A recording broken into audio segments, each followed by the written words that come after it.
여러분을 주님의 이름으로 환영합니다. 놀라우신 하나님의 평강과 사랑이 함께하기를 축복하고 우리 찬송 같이 드리시죠. 찬송가 258장입니다. 258장 샘물과 같은 보혈은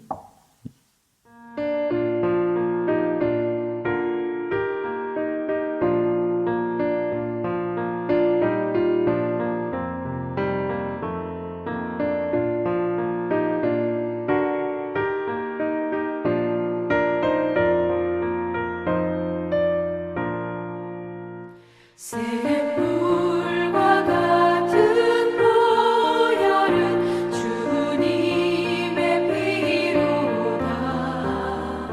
보혈의 죄를 씻으면 정하게 되겠네. 정하게 되겠네. 정하게 되겠네. 보혈의 죄를 씻으면 정하게 되겠네. 저도 회개하고서 보혈에 씻었네. 저도 같은 이 몸도 죄 씻기 원하네. 죄 씻기 원하네. 죄 씻기 원하네. 저도 같은 이 몸도 죄 씻기 원하네. 죄속함 받은 백성은 영생을 얻겠네. 샘솟듯 하는 피관세 한없이 크도다. 한없이 크도다. 한없이 크도다.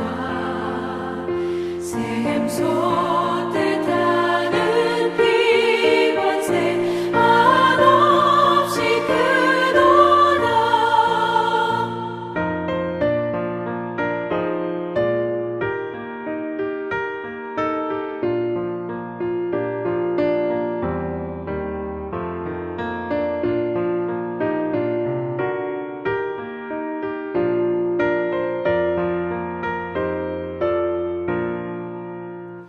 날 좋게 하신 피 보니 그 사랑 한없네.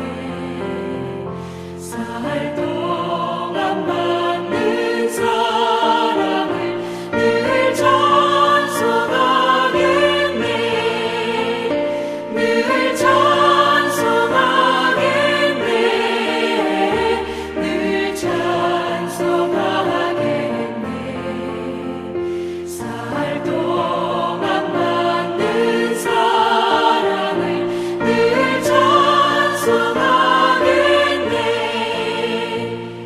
이후에 천국 올라가 더 좋은 노래로 날 구속하신 은혜를 늘 찬송하겠네.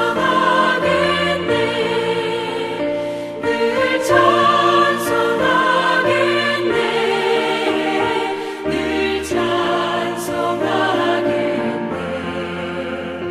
날 구속하신 은혜를 늘 찬송하겠네.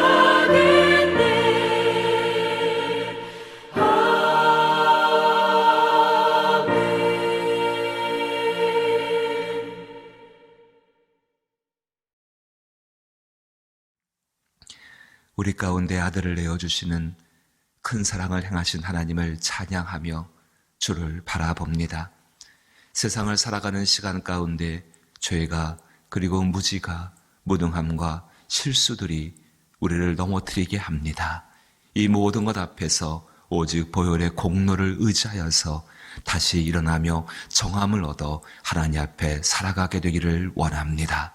놀라우신 성령께서 증거하시는 그리스도 예수의 피의 능력이 우리 가운데 있게 하옵시고 그 보혈을 덧입어 살아가는 우리의 영혼이요 우리의 육체요 삶의 모든 것이 되게 하여 주옵소서. 그 안에 살아갈 때에 하늘의 신령한 복들을 받아 누리게 하여 주옵시고 이 땅을 우리 아버지를 닮아서 거룩함과 자비를 향할 수 있는 복된 사람이 되게 하여 주옵소서. 이 아침에도 주 앞에 기도할 때에 우리의 모든 기도가 주 앞에 상달되어지고 또 이루시는 것들을 한날 경험케 하실 것을 믿사옵고 예수님 이름으로 기도하옵나이다. 아멘. 오늘 함께 대하실 말씀은 사무엘하 1장 말씀입니다. 사무엘하 1장 13절로부터 16절 말씀 같이 보죠. 구약성경 463면에 사무엘하 1장 13절로부터 16절 말씀입니다. 사무엘하 1장 13절로부터 16절 한 절씩 번갈아 읽어보지요. 제가 먼저 13절을 읽습니다. 다윗이 그 소식을 전한 청년에게 묻되 너는 어디 사람이냐 대답하되 나는 아말렉 사람 곧 외국인의 아들이니이다 하니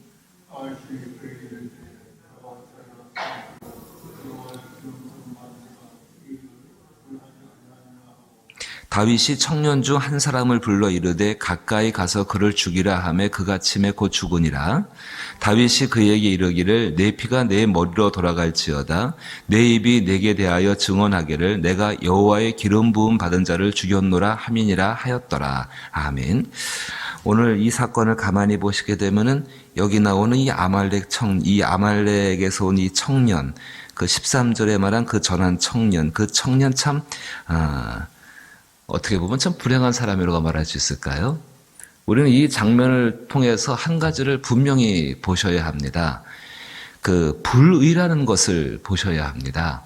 이 불의라는 단어가 의롭지 못하다 한자의 뜻은 그렇게 되는데요.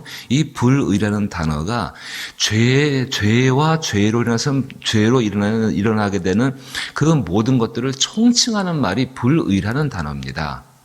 불의, 하나님의 세계와 떨어져 버린 것들, 하나님 세계와 연결되지 못한 것들이 전부 죄에 들어가게 되어지는데 그 하나님 세계와 떨어진 모든 세계들, 죄가 있고 죄책이 있고 죄의 결과가 있고 또 죄로 인해서 받게 되는 당연한 보응들이 있지요. 그 모든 것들을 전부 총칭하는 단어가 불의라는 단어입니다. 오직 의로우신 분은 하나님 한 분뿐이시죠.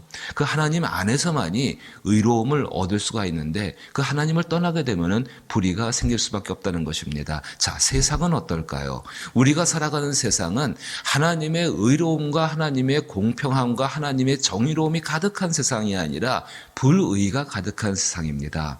그리스도 예수가 우리 가운데 오셨는데 그 오신 세상은 하나님의 놀랍고 아름다운 그 공평함과 정의로움과 그 공의와 의가 있는 세계가 아니라 불의가 가득하여서 하나님을 찾아볼 수 없고 참 우리 현실적으로 너무너무 하나님을 떠나기 쉬운 세상이 바로 우리가 살고 있는 세상이라는 것입니다. 천국은 어떨까요? 불의가 전혀 없는 곳이지요. 하나님은 그 불의가 전혀 없는 세상을 이 땅을 사는 우리들에게 특별히 그리스도 예수를 믿고 그로 말미암아 영생의 삶을 사는 사람들에게 미리 맛보게 하셨다는 것입니다. 그리고 불의한 삶들을 피해 갈 수 있는 길들을 우리 가운데 성경을 통해서 알려주시고 성령이 때때로 도우시며 지혜 가운데 깨닫게 하신다는 사실입니다. 더 감사한 것은요, 얼마든지 그 일 가운데 무지할 수가 있고 실수가 있을 수 있고 무능함이 있을 수 있고 또 심지어 고의적으로 죄를 지을 수 있지만은 언제 그리스도 예수 앞에 돌아와서 그 십자가의 공로 보혈을 의지하여서 주 앞에 회개하며 마음을 돌이키게 되면은 하나님이 다시는 그 세계 가운데 있는 것을 깨닫게 하시고 알게 하신다는 것입니다. 여기 나온 이 아말렉에서 온 이 청년, 이 사람은 하나님과 전혀 하나님의 세계와 관계가 없는 사람이었습니다. 그 관계가 없는 사람이 다윗을 만나게 됐으면은 다윗 가운데 있는 사실을 그대로 이야기해 주면 됐었거든요. 근데 이 청년 보십시오. 자, 조금 전에 어제 봤던 걸 보십시다. 자, 5절 올라가 보십니다. 오전에 다윗이 자기에게 알리는 청년에게 묻되 사울과 요나단의 죽음을 알리는 일이었습니다. 4절에서 사울과 그의 아들 요나단이 죽은 줄을 내가 어떻게 하느냐? 다윗이 어떻게 하냐 물어봤습니다. 그때 6절 말씀 보십시오. 그에게 알리는 청년이 이르되 내가 우연히 길보아 산에 올라가 보니 사울이 자기 창에 기대고 병거와 기병은 그를 급히 따르는데 사울이 자기 창에 기대 서 있고 그의 군대 병거가 따르고 있는데 사울이 뒤로 돌아 나를 보고 부르기로 자기가 우연히 갔는데 말입니다. 이렇게 사울이 창에 기대서 지쳐 이렇게 쉬고 있는데 자기를 우연히 부른다는 겁니다. 부르기로 내가 대답하되 내가 여기 있나이다 한즉 내게 이르되 너는 누구냐 하시기로 내가 그에게 대답하되 나는 아말렉 사람이니이다 한즉 또 내가 내게 이르시되 내 목숨이 아직 내게 완전히 있으므로 내가 고통 중에 있나니 내가 완전히 있으므로 고통 중에 있나니 청하건대 너는 내 곁에 서서 나를 죽이라 하시기로 그가 엎드러진 후에는 살 수 없는 줄을 내가 알고 그의 곁에 서서 죽이고 그의 머리에 있는 왕관과 팔에 있는 고리를 벗겨서 내 주께 다윗입니다. 내 주께로 가져왔나이다 하니라 이렇게 이야기합니다. 근데 이게 진짜 사실일까요? 앞뒤 전후사정 모르는 사람은 이것을 믿을 수도 있을 것입니다. 근데 보십시다. 진짜 사실 확인하러 한번 가보십시다. 사무엘상 31장 펴보십시오. 바로 앞에 있습니다. 사무엘상 31장 3절 말씀. 사울의 마지막 모습이죠. 제가 한번 읽어보겠습니다. 그가 무기를 든 자에게 이르되 내 칼을 빼어 그것으로 나를 찌르라 할례 받지 않은 자들이 와서 나를 찌르고 모욕할까 두려워하노라 하나 무기를 든 자가 심히 두려워하여 감히 행하지 아니하는지라 이에 사울이 자기의 칼을 뽑아서 그 위에 엎드려짐에 무기를 든 자가 사울이 죽음을 보고 자기도 자기 칼 위에 엎드러져 그와 함께 죽으리라. 어느 게 사실일까요? 사무엘상 31장이 사실이죠. 어쩌면 아말렉에서 온 사람이 우연히 진짜 지나가다 길보아 산에서 이 장면을 목격할 수도 있을 것입니다. 혹은 사울이 죽은 뒤에 그 장면을 봤을 수 있을 것입니다. 그런데요, 이 사람 다윗에게 가고 싶었습니다. 다윗에게 가서는 자기가 무엇인가 그것 가운데 유리했던 것들, 자기의 공로들, 자기의 것을 그것을 인정받고 싶은 그 마음이, 그 탐심이 그 안에 있었던 것이죠. 그 마음을 가지고서 사실로 완전히 벗어난 건 아닙니다. 사울이 죽었다는 사실을 알려줬으니까. 근데 그 가운데에서 옳지 않은 것들을, 정당하지 않은 것들을 전하게 되어지고 자기의 욕심으로, 자기의 마음을 가지고 그 공명심을 세워서 그 공명심을 가지고서 다윗에게 인정받고자 하는 것. 사랑하는 성도 여러분, 보고 있는 분이 한 분 계시지요. 모든 것을 보고 있는 분이 한 분 계시지요. 심지어는 마음속 깊은 것까지 보고 계시는 분이 계시죠. 아니, 마음속에 품고 있는 이루어지지 않은 생각까지도 살피시는 분이 한 분 계시죠. 하나님이 계시지 않습니까? 로마서는요, 그분 앞에 서는 날이 우리에게 있다라고 이야기합니다. 로마서 15장 말씀 가운데에서는, 14장 말씀 가운데에서는 우리가 행한 모든 일들을 우리의 입으로 직고하는 날이 있다라고 분명히 성경이 우리 가운데 이야기하고 있습니다. 판단하고 정죄하시기 위한 것이 아닙니다. 오늘을 살아가는 시간 동안에 그만큼 하나님의 세계에 들어가기 위해서, 그 하나님 세계에 합당한 삶을 살기 위해서 그만큼 깨어있을 것을 우리 가운데 말씀하고 있다는 사실입니다. 오늘 사무엘하 1장 가운데 불의한 한 청년, 그 청년의 종말이 어떻습니까? 16절 보게 되니까 이렇게 나옵니다. 다윗이 그에게 이르되 내 피가 내 머리로 돌아갈지어다. 내 입이 내게 대하여 증언하기를, 내가 말했다는 것입니다. 내가 여호와의 기름 부음 받은 자를 죽였노라 함이니라. 어쨌든 간에 다윗의 눈에 들린 것은 사울이 아말렉 사람에게 죽여달라고 간청해서 내가 죽였습니다.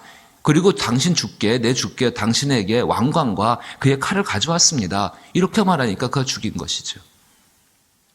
다윗은요, 이 가운데에서 하나님의 세계를 보고 있습니다.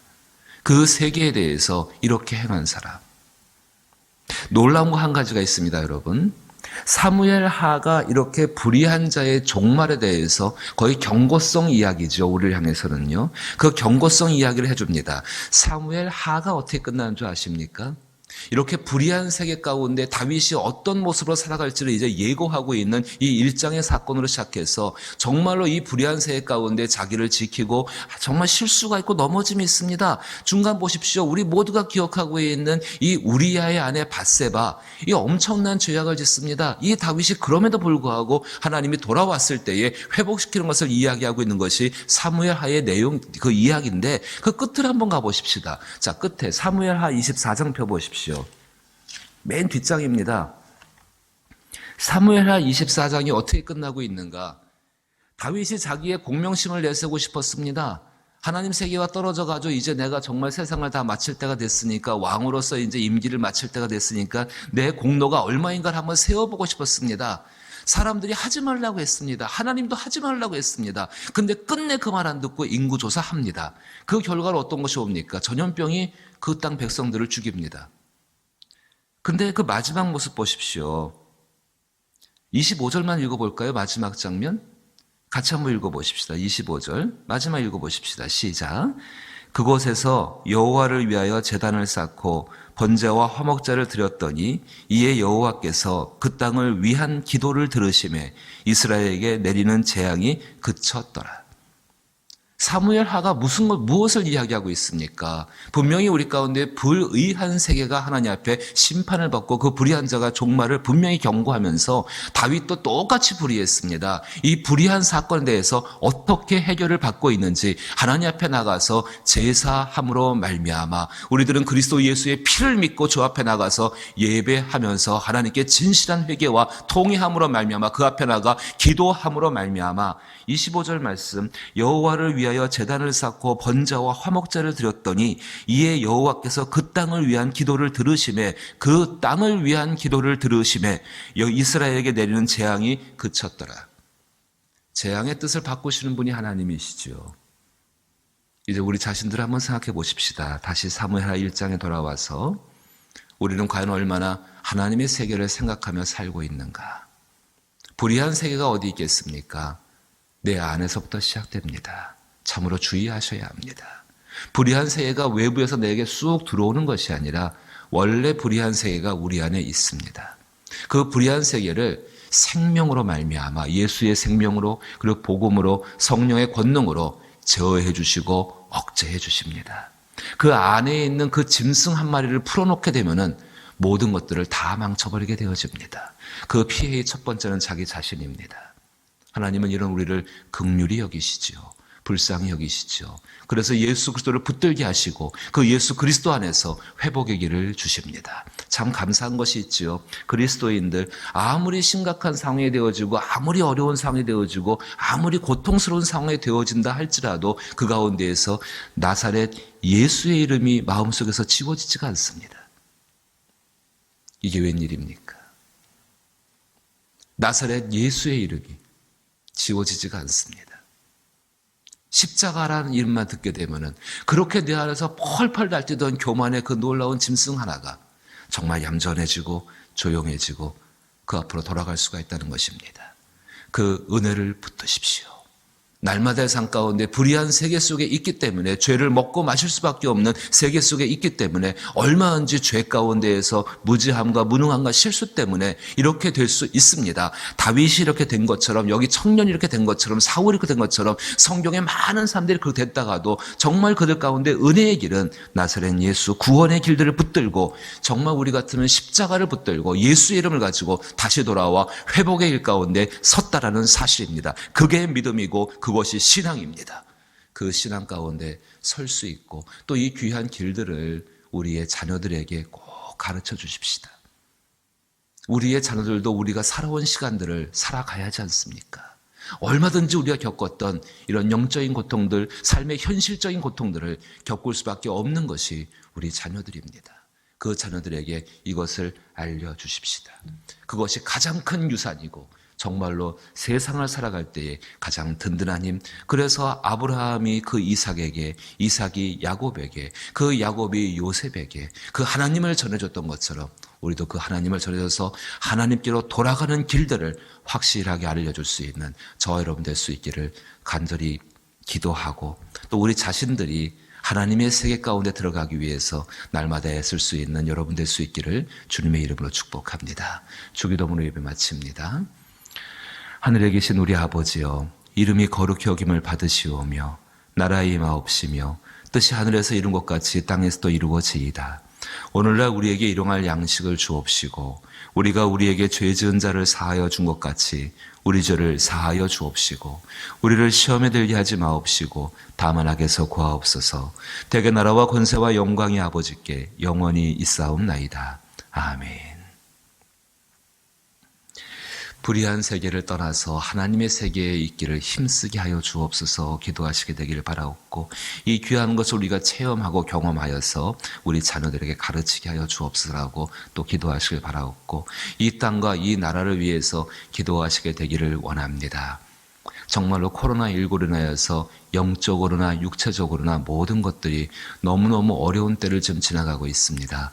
이때가 그리스도인들이 다윗이 사무엘하 24장에서 그렇게 기도했던 것처럼 정말로 하나님 앞에 기도할 때가 정말 기도가 필요할 때인 줄로 압니다. 기도하기를 바라옵고 특별히 병들고 약한 분들, 환우분들을 위해서 기도하며 또 구원받을 영혼들을 위해서 구원받을 우리 사랑하는 형제와 자매들, 친척들을 위해서 기도하시고 또 특별히 수험생들을 위해서 기도해 주시게 되기를 원합니다. 주의 은혜가 함께하기를 바라옵고 또 더 기도하시는 가운데 중보가 필요한 분들을 위해서 함께 간구합니다. 함께 기도하시겠습니다.